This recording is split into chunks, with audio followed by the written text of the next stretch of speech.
আজকে গণতান্ত্রিক সরকার নাই বলেই আজকে ইনভেস্টমেন্ট হচ্ছে না, আজকে বিনিয়োগ হচ্ছে না, বিনিয়োগ করতে কেউ সাহস পাচ্ছে না। সরকার সিদ্ধান্ত নিয়েছেন যে প্রতি সিলিন্ডার 12 কেজি গ্যাসের সিলিন্ডারের আপনার 19 টাকা দাম বৃদ্ধি করেছে। এটা তো হতে পারে না। বন্ধুরা আমার, আজকে আমাদের সবার বিশ্বাস যে অন্তর্বর্তীকালীন সরকার যে রক্তঝরা আন্দোলনের মধ্যে দিয়ে যে শিশু কিশোরের লাশের বিনিময়ে আমরা গণতন্ত্রের পথে হাঁটছি, এই গণতন্ত্রের নিশ্চয়তা জনগণের কাছে দেওয়া ডক্টর ইউনূস সাহেবের কোনো ধরনের গড়িমসির কারণে আমাদের সেই যাত্রাপথ যাতে বিঘ্নিত না হয়, সেই যাত্রাপথ যাতে কোনোভাবে তার অন্তরায় তৈরি না হয়, সেইটা করতে হবে। আজকে গণতান্ত্রিক সরকার নাই বলেই আজকে ইনভেস্টমেন্ট হচ্ছে না, আজকে বিনিয়োগ হচ্ছে না, বিনিয়োগ করতে কেউ সাহস পাচ্ছে না। কারণ অন্তর্বর্তীকালীন সরকার তো হচ্ছে একটি অন্তর্বর্তীকালীন সরকার, সাময়িক সরকার। সুতরাং মানুষ একটা অনিশ্চয়তার মধ্যে আছে, মানুষ একটি ধোঁয়াশার মধ্যে আছে যে কি হয় না হয়। তাই এই অনিশ্চয়তা কাটানোর জন্যও তো আপনার রাজনৈতিক সরকার দরকার। জনগণের ক্ষমতা জনগণকে ফিরিয়ে দিয়ে জনগণের ইচ্ছার প্রতিফলন সেই সরকারে যাতে ঘটে, সেই পরিবেশ দরকার এবং জনগণের কাছে জবাবদিহিমূলক সরকার ঘটে, সেটা একটি নির্বাচিত সরকারের মধ্য দিয়ে।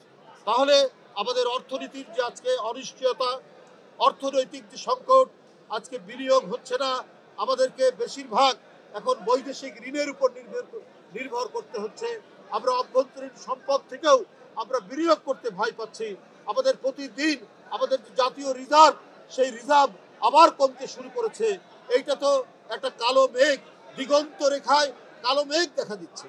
সুতরাং এগুলো দূরীভূত করতে হলে আমাদেরকে অবশ্যই একটি নির্বাচিত সরকারের পথে আমাদেরকে যেতে হবে। তাই বন্ধুরা আবার আজকে জবাবদিহিতা থাকলে পরে এই যে সরকার সিদ্ধান্ত নিয়েছেন যে প্রতি সিলিন্ডার 12 কেজি গ্যাসের সিলিন্ডারের আপনার 19 টাকা দাম বৃদ্ধি করেছে। এটা তো হতে পারে না।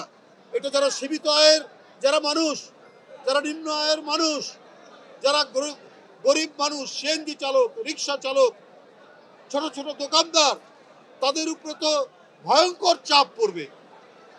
সুতরাং এই যে আপনার গ্যাসের সিলিন্ডারের গ্যাসের দাম যে বৃদ্ধি, অর্থাৎ যেটি গৃহস্থালিতে ঘরের কাজে যে গ্যাস জ্বালানো হয়, অর্থাৎ আপনার রান্নার জন্য যে গ্যাস জ্বালানো হয়, সেই গ্যাসের দাম যদি বৃদ্ধি হয় 19 টাকা প্রতি সিলিন্ডারে, এটা তো সাংঘাতিক ধরনের অর্থনীতির উপর একটা চাপ পড়বে, গরিব মানুষের উপর চাপ পড়বে। এটা সম্পূর্ণ অযৌক্তিক, এটা গণবিরোধী। আপনার নির্বাচিত সরকার থাকলে এই ধরনের পরিস্থিতি আপনার হবে না। আমরা গণতান্ত্রিক রাজনৈতিক দল অন্তর্বর্তীকালীন সরকারকে আমরা সমর্থন দেই, এখনো সমর্থন দেই, কিন্তু আপনার মনে রাখতে হবে আপনাদের সিদ্ধান্ত যেন গণবিরোধী না হয়, এটা গরিব মানুষ মারার কোনো সিদ্ধান্ত না হয়, সীমিত আয়ের মানুষ আরো বেশি নিপীড়িত হবে।